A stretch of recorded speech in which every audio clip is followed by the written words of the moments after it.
Everyone. Good morning. I wonder how much of this there is on Mars. I wonder how much there is on the moon. You know, now that I've tried it, I don't think I could live without it. Good morning, you guys. I'm Bill Nye. I'm Vice President of the Planetary Society, the largest non-governmental space organization in the world.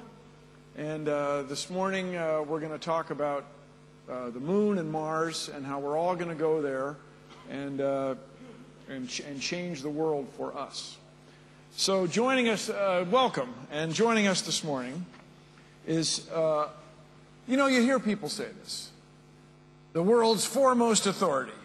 Well, we kind of have four of the world's foremost authorities here this morning. It's very exciting. We'll start with Rick Gilbrecht, who's the Associate Administrator for Exploration. Now, is it the Exploration Directorate? Exploration Mission Systems Directorate. The Exploration Mission Systems Directorate.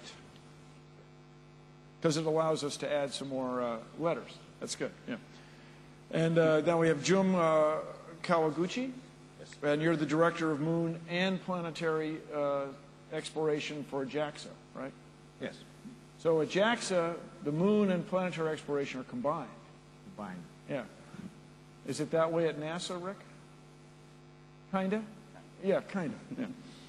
And then we have Sergei Krikalev, who's the Vice President of Energy right now, right? And unlike many of us, Sergei, you have flown in space. Yep. And it was fun. It is. And then finally we have Bruno Gardini, and you're the Director of Human Spaceflight. Not quite. I am replacing Simona Di Pippo. She is the Director of Human Spaceflight. So What are you the Director of? Exploration Program Manager. The Exploration Program Manager for ESA, Yeah. European Space Agency. This is fantastic. This is great. Now, what we'd like to do this morning is, I know how much you all enjoy listening to prepared statements. I know that's among your favorite things. Of course, I'm right there with you, but you'll have to enjoy the prepared statements online, which is what we do now, you know, just watching. Instead, we're going to try to have a conversation, and we very, very much want to get your questions. So if you are here and you don't have any questions about Moon and Mars, well, you might ask yourself why you're here. That's all I'm saying. So we want to have a conversation. What I'd like to do is start with the following anecdote. Before we had this session, I got many, many emails about the session, the importance of showing up on time, and the dress code was kind of implied. You know, I noticed the head guy, Jim Zimmerman's always wearing a suit, so I thought I'd wear a suit. And my policy, when I wear a suit, I also wear a shirt. I just think if you don't have a shirt on, it's distracting. But I went that way. And then it's the email from a guy who was referring to yesterday's plenary, which was about robotic exploration only. He said, well, a couple of your questions, Bill, are redundant. We will resolve all those questions the day before. All the robotic versus manned or human exploration. We'll take care of that the day before. So you might want to cross out a couple of your prepared questions. Oh, yeah, thanks, because that's all taken care of. Anyway, Rick, I'd like to start with you. We were talking beforehand in the back, and you brought up the point that you have to deal all the time with people who wonder, why are we planning, or why are many of us planning to go back to the moon en route to Mars with humans? All right, so take it. All right. Well, we get that question a lot. It's a very fair question. People see the Apollo program, the lunar landings. They wonder, don't we know all we have to know about the moon? We see all these great pictures from Spirit and Opportunity from Mars, and Mars is more intriguing, so why aren't we going straight to Mars? Well, why aren't we? Well, there's a good reason. Because we do have a moon 3 days away from home, and because we're building capabilities that far exceed what the Apollo program did. Now, the Apollo program was wonderful. It's why I'm here today. That's what got me hooked into the moon. But we are taking 3 times the mass to the lunar surface.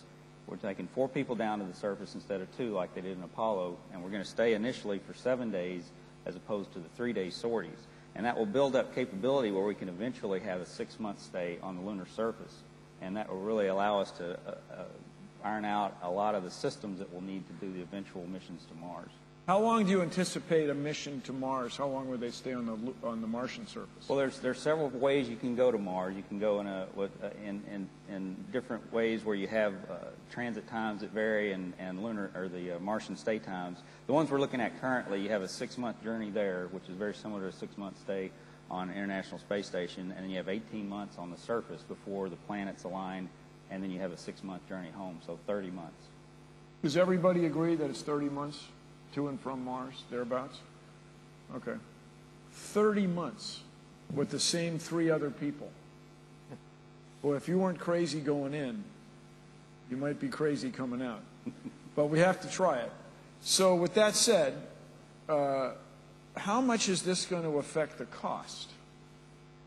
You know, when people say, let's go, well, before we do that, Bruno, what's the European Space Agency's feeling on this? Rick, you're talking about National Aeronautics and Space Administration with the U.S. The situation in ESA is the following. Until recently, we had an exploration program. Now the things have been split. Mars is more on the Science Directorate, while the rest is on the Human Spaceflight Directorate. But we work quite a lot on, together with NASA and JPL in the last months to study in particular the Mars sample return. It is, of course, human mission to Mars is something which is extremely interesting, extremely exciting, and I think if you talk to the public very often, the question about Mars is there life over there, and when do we go there? So I think that's clear. It's a tremendous interest on that one. But Mars sample return, of course, would be the first step. If you think a human expedition will take a little bit longer to go there. But certainly, and I think this is where probably all together we need to make an effort. I think the Mars sample return is the first mission to prepare for the future exploration of Mars. Okay, so Mars sample return is the first step, right? Now, I love geology. I love rocks. Every rock tells a story right there. But why do we need to do a sample return mission if, let's say, for example, what we really want to do is find life, and in order to do that, we really want to find water? Just tell us all why we have to do a sample return mission first.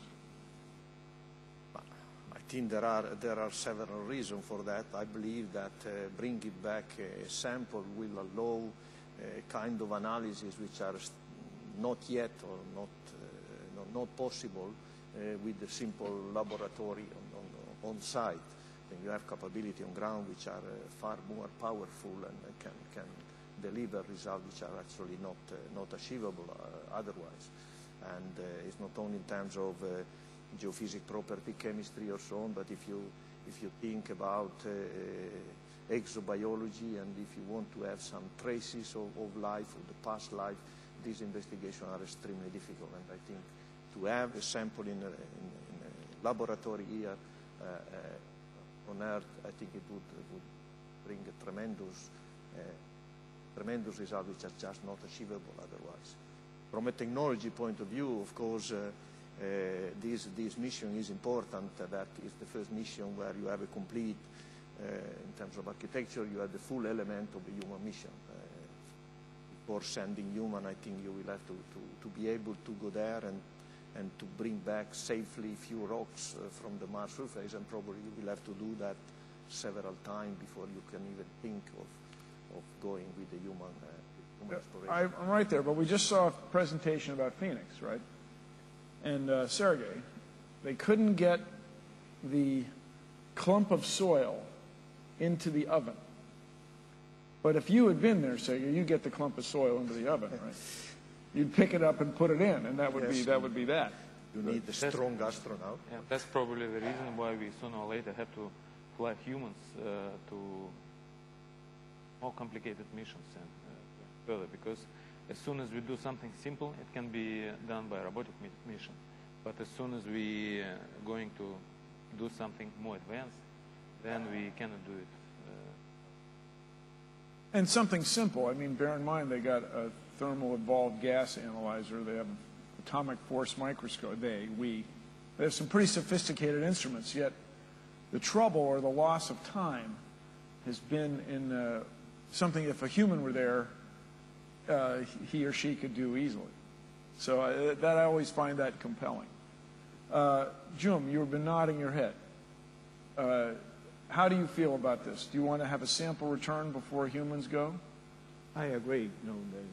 We should have the samples first. Just we'll disclose the clues about the mainly the science. However, that should relate to that how humans rely on the surface of the Mars or the other planets.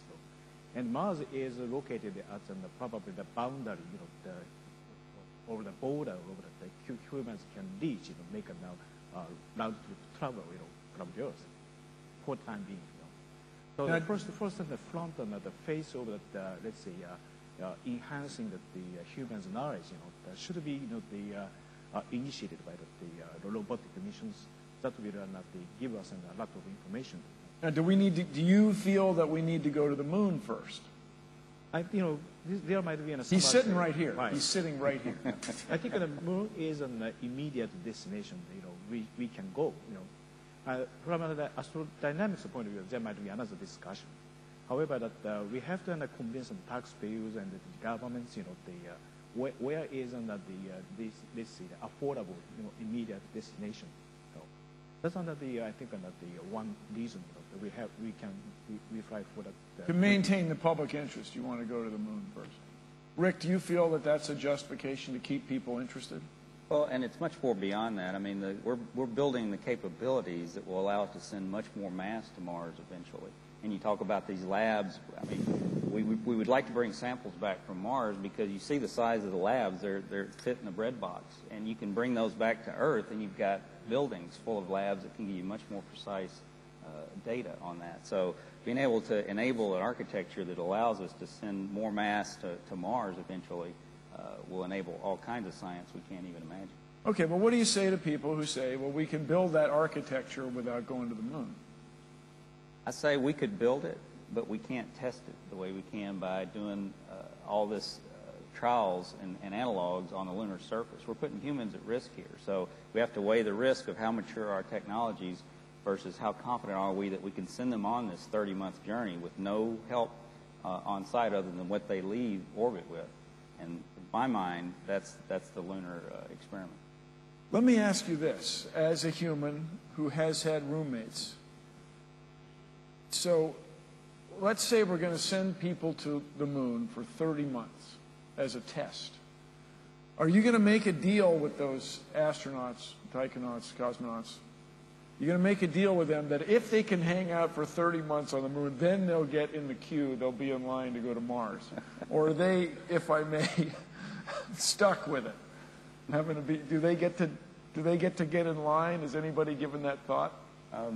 Well, I'm looking forward to having that discussion when we're that close that we can actually be talking about our Martian astronauts. But, I mean, we're learning a lot on the International Space Station, both in international cooperation, but also in isolation for long duration periods. And that's a key part of the journey there, the crew's interactions when they're on the surface for 18 months, the interdependence that they're going to have, and the confidence and reliability on each other to solve problems. So. And to resolve conflicts and so on. Now, Sergey, do you think you can go to Mars without any gravity? Any artificial gravity? It depends on how long we are going to travel. How long were you in space at a time? My longest mission was a little more than 10 months. 10 months. So it's comparable with travel to Mars. Mm-hmm. And of course, after long duration flight, you have to recover for Earth gravity. On Mars, on Moon, gravity is lower, on one hand. On the other hand, you're going to carry a spacesuit there. So it's not... How long did it take you to recover? How long did it take you after 10 months? To walk normal, to run normal, it takes a couple months, I guess, completely recover. But you can perform on the first week, actually. The fifth week? First. The first week, yeah. So maybe first couple days is difficult, but then you can actually do whatever you want on the first day, but still to run, to jump is convenient first several weeks. So for Mars mission, probably on the route to Mars, we have to exercise, we have to get ourselves ready, our body ready to How many hours a day did you exercise? What we do now on ISS, and we had exactly the same experience on Mir, about 2 hours per day.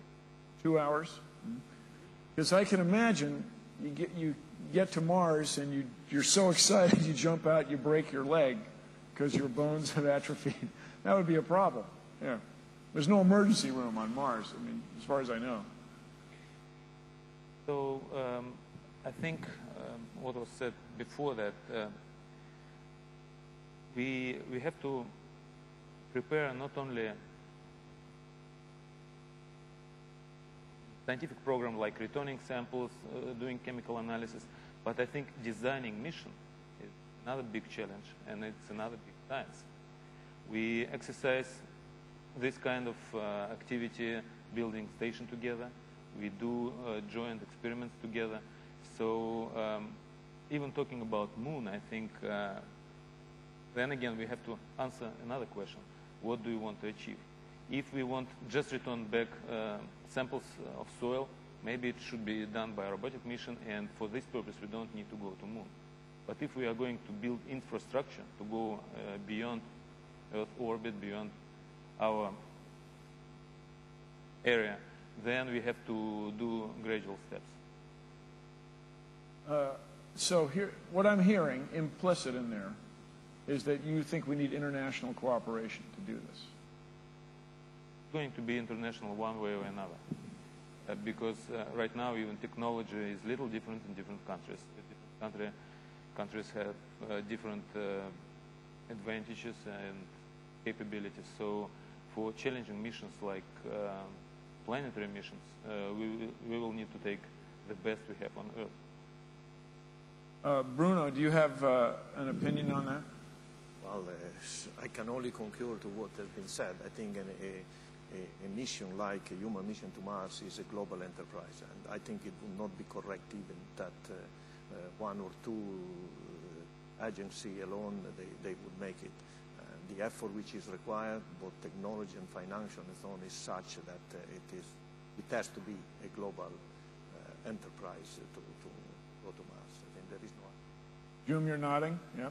Yeah, no, perfectly agree with Bruno. We think we should collect every the capabilities from the world, and also that we should share the cost and investment. It's a huge investment, and we should all band together to work on. So we go to Mars. There's still going to be nationalism, right? I think at the Tour de France, this bike race, the teams are made of people from all different countries. But when whoever wins, they play the national anthem of that person's home country. Even though the team was made of many countries. So this is another thing that's going to have to be figured out. Who gets to step on Mars first? Of course, this is a problem is a long way off, but you can take that backwards about who's going to pay for it, between now and then. So look, you guys, I want to get questions from the audience. Please, everybody, step on up. Are there any questions so far? Is somebody's waving? Renee's on it. There she goes. Here we are. Please, please. I would like to identify yourself. Identify yourself. I'm Tony Gross from NASA Ames Research Center. I'd like to ask Sergey, how far do you think humans can go into the universe? I think it depends on which way you are going to go. If you're going to go and go back, probably the Mars is the furthest place we can go with current technology. If we are going to expand our habitation area, then we can go as far as we can see. Probably in this case, probably not in one generation time frame when you go and go back. Or maybe some generations will go to another planet system and stays there. Maybe create new civilization there. So I think I don't see any boundaries from this point of view. No boundaries. There you go. So is there another question, Renee? Let me ask you guys this. Let me just ask you flat out. Do you think that there was once life on Mars? Or how about this? Give me a probability. I've stumped them. This is the first time you've thought about that? No, well, there certainly are all the elements there. We've seen the signs of water, and we've confirmed water as a key part of life. I think the soil analysis to date has shown that it's not as toxic as we once were thinking it was. So it's very probable. I hope that as we learn more and more, we actually discover microbes, and then my question is, will there be human life on Mars? So. Aha, aha. Well, it's at least a few years away. Anybody else? Give me a probability. 1 and 2? Yeah, the problem, I think, is in your question. Because you ask, was there life on Mars?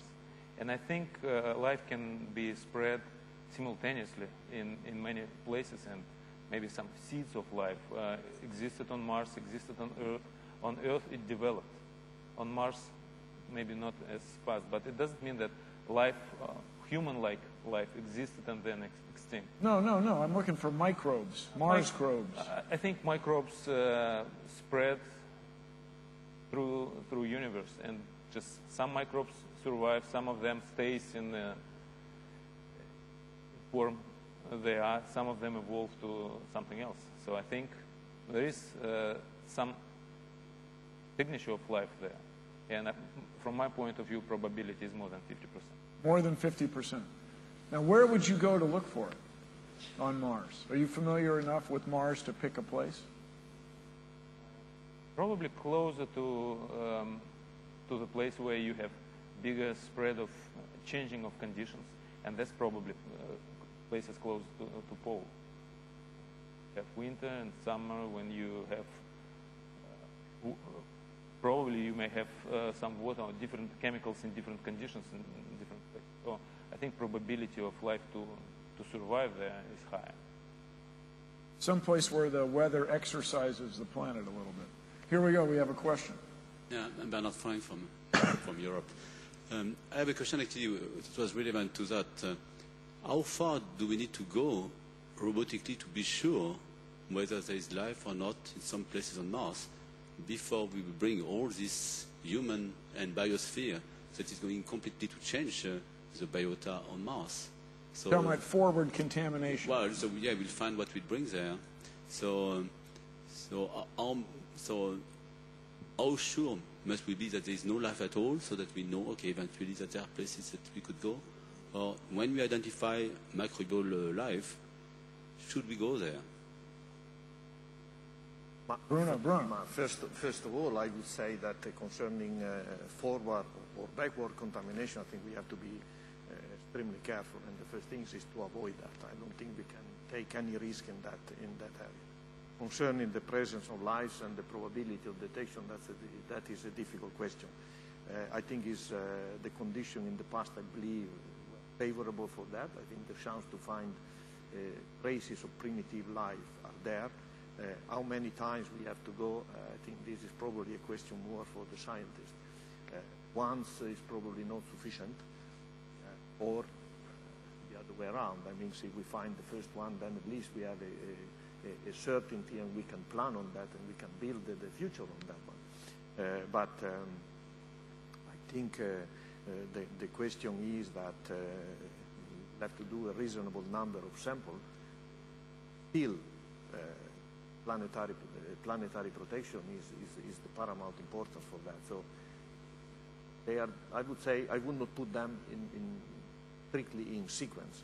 In reality, we will have time to do many sample return before sending humans. So I think not the immediate problem for the future. And I would add to that, certainly we have to be very careful that we take every precaution not to send contamination or to contain sample returns and handle them responsibly. But I mean, the surface area, Mars has no ocean, so its land surface area is equivalent to Earth. So, and you got to ask yourself, how much of that planet can you really explore before you've declared it lifeless? And you used to have oceans, though, right? Yes. So, I mean, we will have to take, we will not have confirmation 100% at any point that we know there was no microbe or existing life there. So we just will have to mature our technologies, gain our knowledge, and then when we feel like we can safely send humans, weigh all the factors, and then launch off. Jim, you were going to say? Yeah, we should preserve the surface of the moon, the Mars, but as let's say, the pristine, and we shouldn't keep the environments, until that we've seen that some of the discoveries or something, of that living entity, that we shouldn't clarify that what is on the surface of the Mars. That is the first thing, So until that time, that we should refrain from the water contamination. This just fascinates me, everybody. I mean, we're sitting here talking about this, the sort of in a matter-of-fact fashion, discovering evidence of life on another world. I mean, if we were to do that, let's say in the next 50 years, let's say 30 years, if we were to do that, it would change the world. I mean, it would be like Copernicus or Galileo. It would be these discoveries that could revolutionize humans' perspective, humans' view of our place in the universe. And it's going to be done through space exploration. And of course, if we prove that there were never any chance of life on Mars, that would be almost equally compelling, if you could somehow prove that. But with that said, you guys, going to Mars, very, very difficult business. Very difficult. What do you think the chances are of European Space Agency, NASA, JAXA, Russian Space Agency, Chinese, Indian Space Agency, developing a nuclear-driven rocket, nuclear propulsion? What are the chances? I mean, in the United States, when someone wants to build a nuclear power plant, people just, no. In France, it's all nuclear. How many people are from France? Is it true that the electricity is expensive? Is it true? Or is that a myth? It's cheap. Depends who you ask, I guess. So if we were then, in the United States, when people want to put a radiothermetric generator, a piece of plutonium on a spacecraft, there's protests. People are very concerned that we're going to contaminate the entire world with this horribly toxic material. And so what do you think the probability of us someone building a nuclear-powered rocket to expedite our trip to Mars? Well, I think it has to be high, because that enables a nuclear-powered rocket, a nuclear thermal rocket, for instance, has twice the specific impulse or the fuel efficiency of our standard chemical rocket. So you could either get there faster, or you could get there with almost half the payload that you would need to put into low Earth orbit. So it's a very enabling technology for what we would like to do to go to Mars. So I think we'll have to address all those challenges with the environmentalists and the people with concerns, but allay those concerns as we have in the past. We have launched nuclear materials before, and we just have to be very conscious and careful and convincing the public. Remember, one fell in the ocean, and we just went out there and scooped it up, and everything was fine. I remember, yeah. So, June, you were going to say something. I think probably on the someday you should have nuclear in the power source. I think on the use of that the nuclear power must be carefully looked at, from a safety point of view. Propelled by the nuclear power, to the Mars, that might be okay. However, that returning flight, and if that return flight uses the nuclear power, we have to seriously think about if something is wrong. Let me ask the question another way. Do we have to develop a nuclear-powered spacecraft to get to Mars? Especially for the nuclear power, what I'm saying is not on the radioisotope thing, but on the kind of efficient technology. No, not radioisotope. That's easy. Yeah. This would be a whole new type of propulsion, right? Yeah, but that should be, I think, made most of, made most use of in the far, such as the outer solar the system exploration for the spaceships or the spacecraft. That's on a one-way traffic, right? So that is safe. Same thing, easy. Bruno, you were going to say something? Well, not so sure. I mean, if we talk about the nuclear thermal propulsion, you have a technology challenge and cost and development time, which are enormous. So I know there is some development took place in the past. I think your microphone fell down. Can you radio it there? Yeah, there we go. All right, so let's try like that. My answer was that I'm not so sure that we need to develop this kind of propulsion. And first of all, I am afraid it will not be for tomorrow. It's a technology development which is extremely challenging and extremely expensive, and it's not only the environmental condition which has to be taken into account. An intermediate step, and that's probably easier to achieve, would be nuclear electric propulsion, and that it certainly would help. But my basic question is the following. I mean, traditional propulsion is cheap and simple and heavy as well. But if you think an architecture that you have to build, in any case, a big spaceship to go to Mars, and will require probably assembly in low Earth orbit before you can do anything else.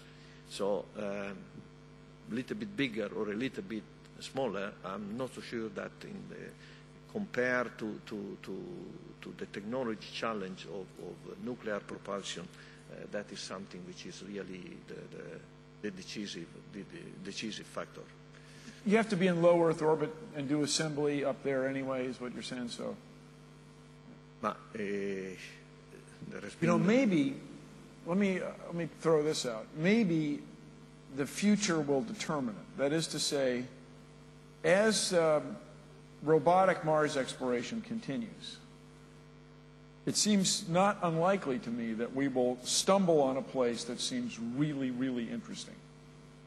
And if that happens, then we'll be in a hurry. And people probably won't see the need to develop nuclear propulsion.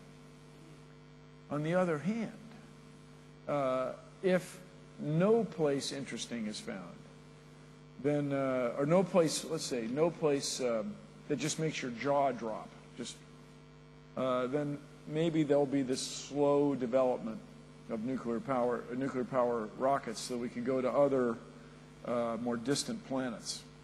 What do you think of that? Does that let the future determine it, or do we have to plan now? The point is the following. If you think about a new type of propulsion, either you have a system which would allow you to shorten significantly the round trip, the time for the round trip to Mars, or otherwise I think the trade-off is open. Now, to shorten a round trip to Mars, and if you go away from the minimum energy transfer that normally people consider, the amount of energy increase enormously. So I'm not sure that this is exactly what, that this is a solution to the problem. Yeah. Needless to say, what I said is a nuclear electrical propulsion. I'm not saying about the nuclear thermal thing. And talking about what is determined safely, it's probably depends on where that home position is. If that the spaceship is constructed around the LEO, that's very the risk. That has very big risk, for potentially having the radioisotope thing plunged into the ocean or atmosphere. But on the port or this is what I presented yesterday, but the port or some of the facility is constructed as such a distant place, such as the Sun Earth vibration point or something somewhere. That's probably be safe, and operating from that point may enable that the use of the nuclear. Be easier than low Earth orbit. Here's a question. Hi, I'm Marie-Ève Gagné from the University of Toronto, and my question is for Mr. Krokalev. Since you've spent 10 months in space, I want to ask you if you think it's possible to actually spend more than 30 months in the same spacecraft with 2 other astronauts? Thank you. I think it's possible because the most thing people usually worry about is crew composition, so they can handle each other for such a long period of time. I think for missions like Mars mission, motivation is going to be so high that rest, as you said, conflicts, solving conflicts would be priority of the mission. If you know that it's important, everything would be tuned to do your job the best way. So from a psychological point of view, I don't see big problems, especially if you're going to have very extended scientific missions. So if you have plenty of things to do, if you are busy all your trip, then it shouldn't be any problem from my point of view. Well, I think the problem comes, and I'd say this based on science fiction, the problem comes when people disagree about how to solve a problem. And I don't know if you've had this experience where the other person is just stupid. Yeah. And so you get in a situation where the people involved, if you have an odd number of people, they take sides. And so but this seems like it's solvable. You say that these 3 or 4 or 6 people or 8 people would be so motivated to be. That's first. And second, the way we do it in Russian space program, in the U.S. space program, in Europe too, we don't have stupid people in our astronaut corps.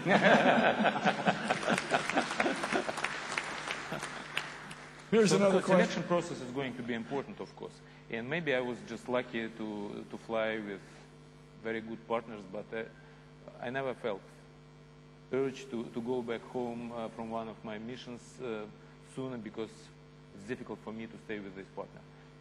Maybe I was just lucky, but I think we can learn how to make crew going to Mars lucky too. Yeah, here we go. It'll be fun. Hi there, my name is Jesse Iyer from the University of Toronto, and my question is for Mr. Gilbridge. One of the most tragic things that I could possibly see happening is through our carelessness we go to another world, Mars, Europa, what have you, and through our carelessness we end up contaminating some form of primitive native life form and cause its extinction. What sort of precautions have you thought of to ensure that this doesn't happen, that we don't contaminate Mars when we go there?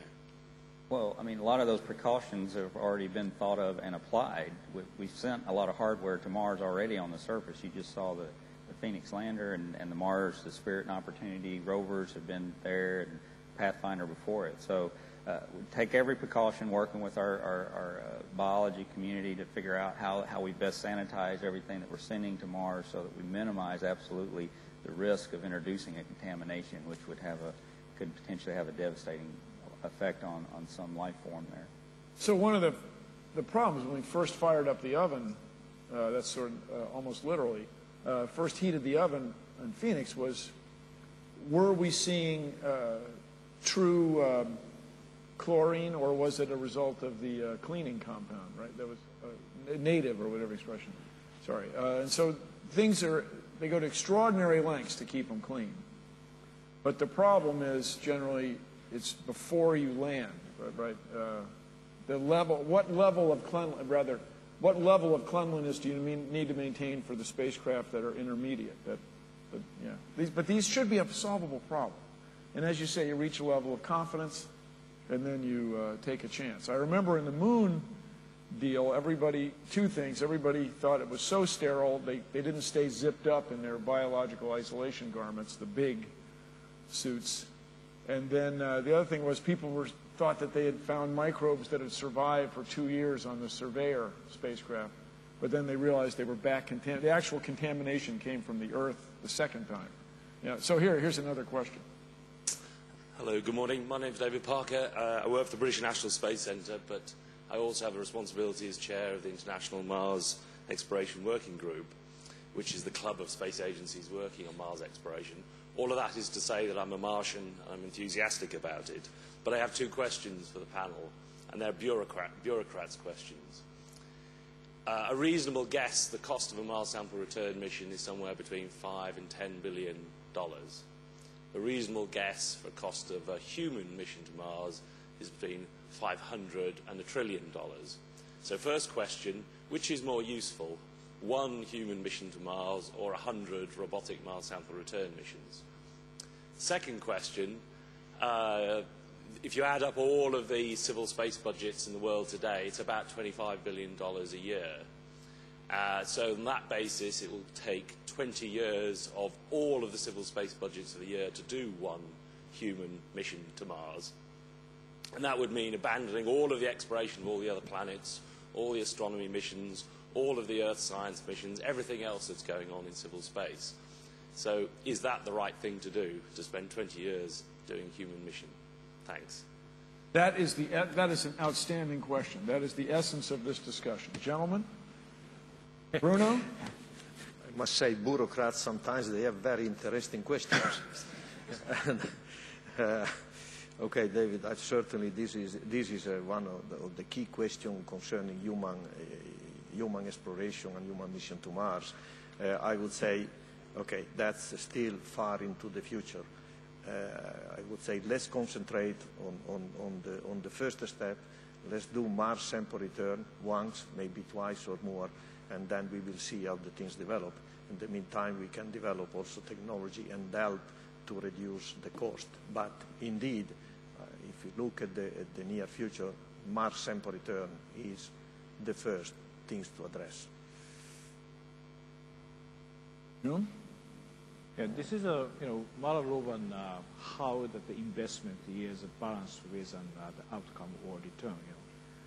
If there's quite a good rationale that humans' presence takes on a very requisite and the key role in the Mars and the exploration thing, that is probably a worthwhile investment.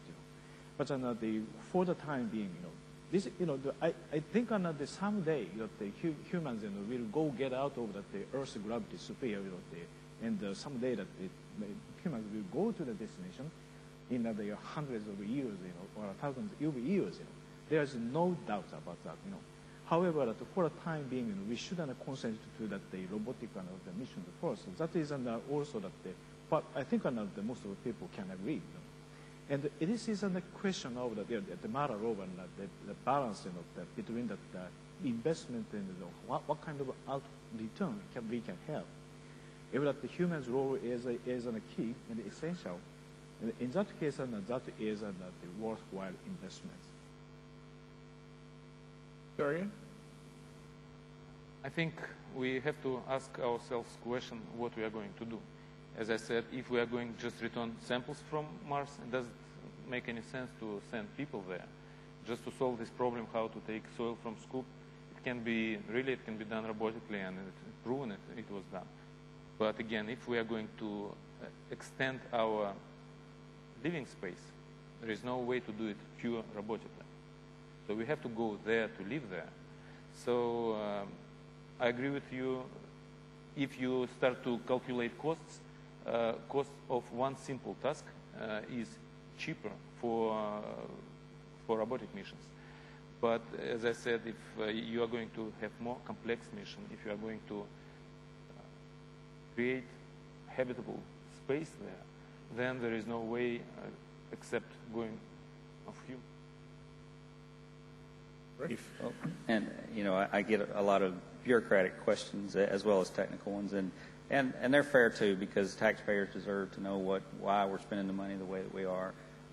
And people tend to pit science and human spaceflight against each other as if they're mutually exclusive and they don't have any mutual benefits. I view them more as a quilt instead of two handkerchiefs you have to pick. I mean, Hubble is a tremendous instrument, but it has maintained its scientific discovery in the fact that we've had astronauts go upgrade it and rebuild it, and it's been a fantastic scientific... but it was designed for that. It was designed for that. But again, and we are going to the moon first instead of launching off on, as he said, the mission to Mars, which would entail international cooperation because of its sheer cost and complexity.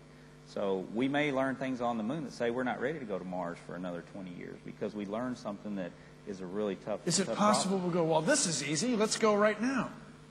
Is that possible? I would hope. That would be my dream. I would like to get footprints on Mars before my lifetime's over. Let me before you get to the next session, let me throw this out as Vice President of Planetary Site.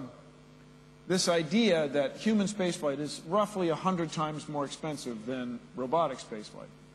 That's pretty good, but maybe one way we could do it is to lower the cost of human spaceflight.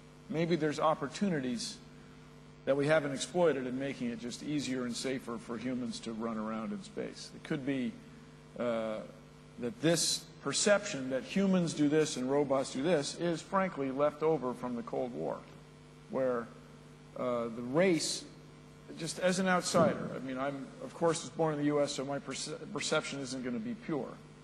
But Russia had rather the Soviet Union had so many firsts with regard to lunar exploration. But the sample return, pictures, landing, soft landing on the moon was all done by the Soviet Union before NASA. But the race was to get a person there. That was the perceived thing. So it could be that there was a huge focus at the world-leading space organization at the time, NASA, and that led to this division around the world between human and robotic. It could be if we lower the cost of human exploration, this whole thing it'll become a quilt instead of swatches of cloth. Here's our next question. Yeah.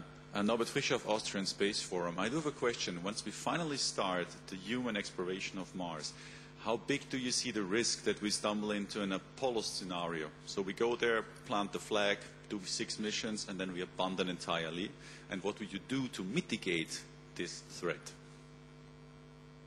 Well, I think Bruno, that's a great expression. Sergey, please. I think to mitigate the risk, we have to educate the general public. I think one of the problems we have now with space exploration in general, average public interest is going down, or at least for several previous years, maybe a couple of decades, it was going down, and as a result, we don't have infrastructure built in such a way that we can do this human exploration cheaper.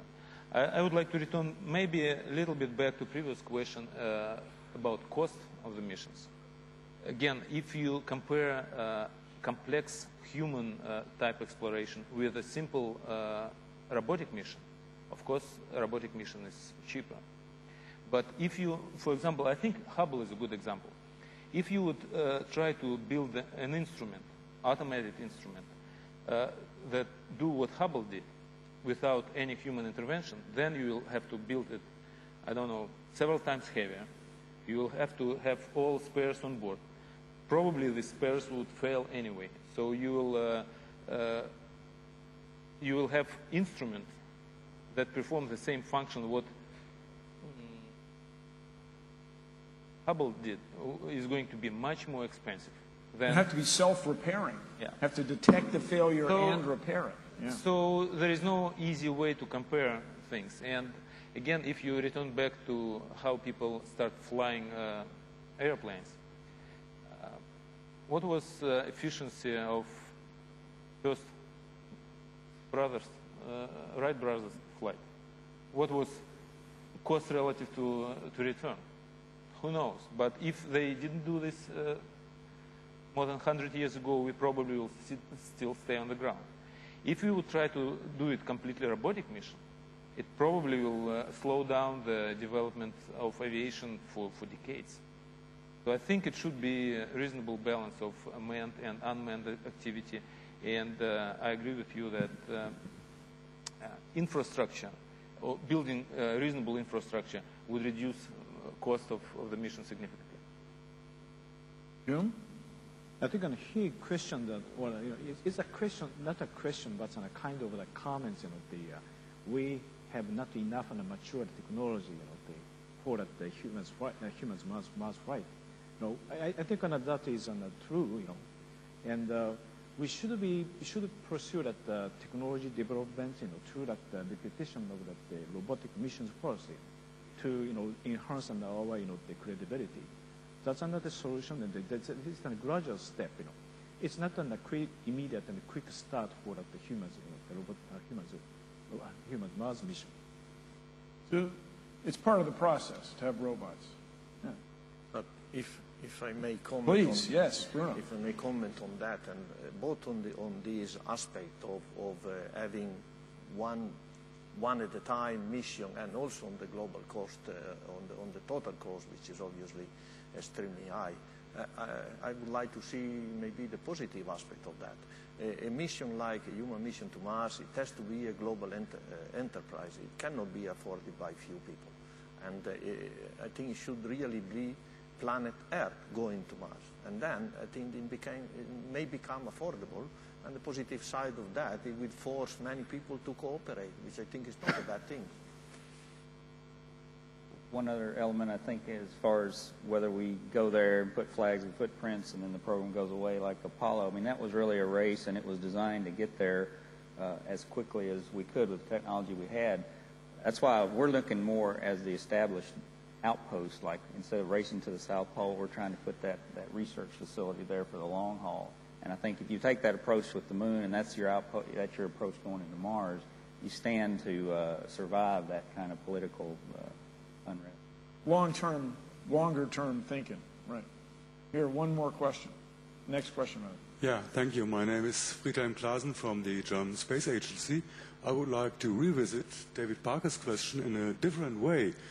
How much moon can we get for the money we have available, and how much Mars can we get for the money we have available? I guess we can do science on Mars and start real exploration on Moon. First robotic, and the next step, human spaceflight to Moon.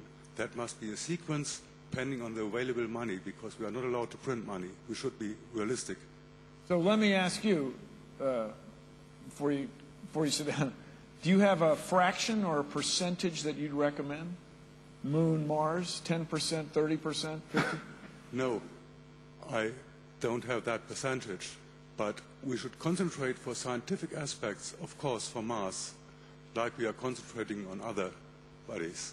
But if you want to do real exploration, that means preparing human space flight, not only falling around the Earth like ISS does, really space flight, then we have to prepare that on the Moon and not on the Mars, just for cost reasons.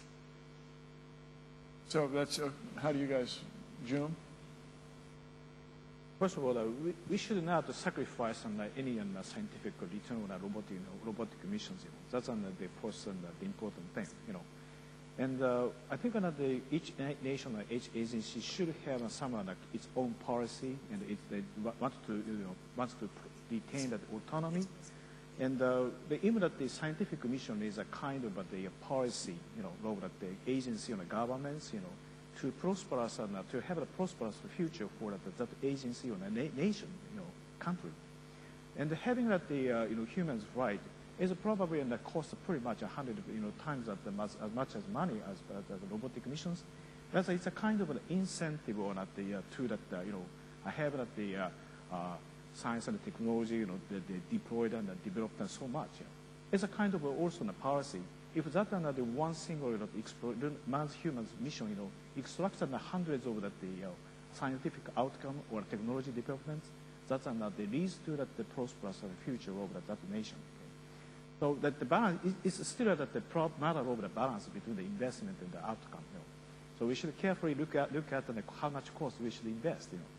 And once again, that the humans' flight for the Mars is not an immediate step we should take.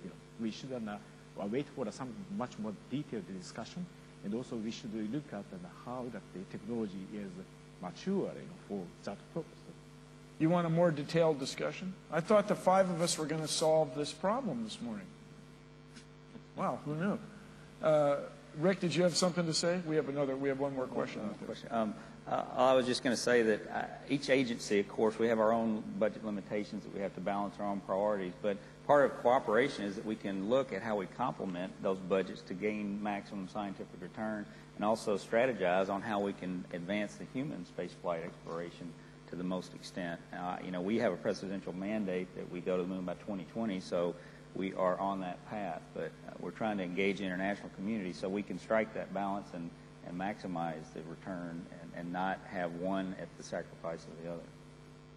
Together. Yes, Renee, here we go. Stephen Day with International Ventures. I've got a social question for you. Assuming that the purpose of life is to reproduce, have any astronauts had sex in space? And the second follow-on question is, when can we expect the first extraterrestrial birth? Now, my understanding is NASA has an official policy on this. Rick, can you enunciate it for us? Well, to my knowledge, there's no. That's an interesting question. No, I'll fill you in. No pun intended. That NASA, a husband and wife astronauts flew almost 10 years ago, and they have no comment. But I hope they have a comment someday. My goodness. There's science fiction books have been written about how great it would be. When do you think there'll be a birth in space or on another world? I think it's a long way off. I mean, I'm interested in it. I mean, don't get me wrong, but that's another thing. The birth outside the Earth can happen when we are going to be comfortable outside. Still, all these exploration missions, still exploration, it's still going to something dangerous and unknown. So to put someone else who are not making decision to be part of this adventure is not feasible right now. As soon as we're going to be comfortable living outside the Earth, then it may happen. Well, this is a social question. I don't want to get too far afield here. But, it's going to end my career. I can't talk about it. But I'm sure you could find people who would make this a goal.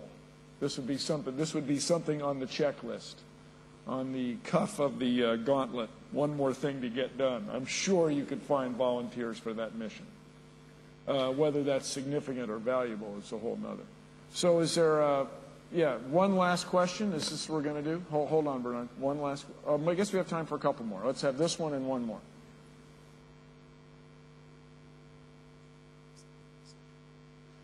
Hello, my name is Alexander Dokhtyar. I'm from Ukraine, Kyiv Taras Shevchenko National University. Gentlemen, how do you think, what's the most biggest problem in this task? Technology, money, or just simple we still can work together very good, because this is an international task. Thank you. Well, at least from my perspective, it's not, technology is not what keeps me up at night. We have our challenges, but we've chosen a very evolved architecture instead of some of the more revolutionary technology attempts of the past. It's really stability, a commitment, and purpose from our legislature, our leadership, that allows us to continue the path we're on. That's to me the biggest challenge that I see in the face, is having a long-term vision and being allowed to execute it and not being revectored every 3 or 4 years with the whims of the political system. So you think that the hardest thing is the United States rather, would not stay on course. They would change the vision. Yeah, we currently have good bipartisan support, so I'm very hopeful and confident going forward, but that is a risk to us, is being able to stay the course over the long haul, because these are long strategic missions that we have to design, and a lot of the hardware takes a lot of years to mature, and you got to be allowed to stay on a steady course. Indeed, I think when we talk about undertaking like a human mission to Mars, I think it needs a long preparation, I think it's a long maturation, and as I said before, it has to be a global undertaking, and that means that there is a consensus, a very large consensus to go that way. Otherwise it will just not work. And for the rest, I certainly would agree with our friend from DLR. If you look at the immediate future in the next 10, 20 years, I think indeed is human exploration to the moon, robotic to Mars, but human mission to Mars is in a different time scale and also in a different dimension. And I think this is still to be built. And it will take certainly quite some time before we come there. But would you agree we need to just keep going? We need to keep going, because it will take a lot of time to create a consensus, to create the environment for such a global enterprise. Outstanding. Okay, last question. Bernard. Yeah, actually I have a challenge for you because, okay, humans to Mars looks very remote, but we have the challenge of life beyond Earth's orbit. And for instance, we could have a challenge of bringing Earth's life, even microbial, animal, plants, to the moon, already making use of robotic mission to learn how to support life. And then we have the challenge of having a human international base that is also together with a number of the other species that we could sustain. Another challenge is having kind of sustainable biosphere there. So I believe that it could be done in a much lower cost approach than going directly with humans to Mars. But how could you prepare that? Could you think of some robotic precursor that can bring and sustain some form of life, grow a flower on the moon, use resources, and learn how to live on another planet? Well, I mean, that's what we're doing. We're going back for 6-month outpost stays on the moon, and that could be continuous. I mean, those could be multiple 6-month excursions. You could have a greenhouse and grow plants. Yeah, but it's...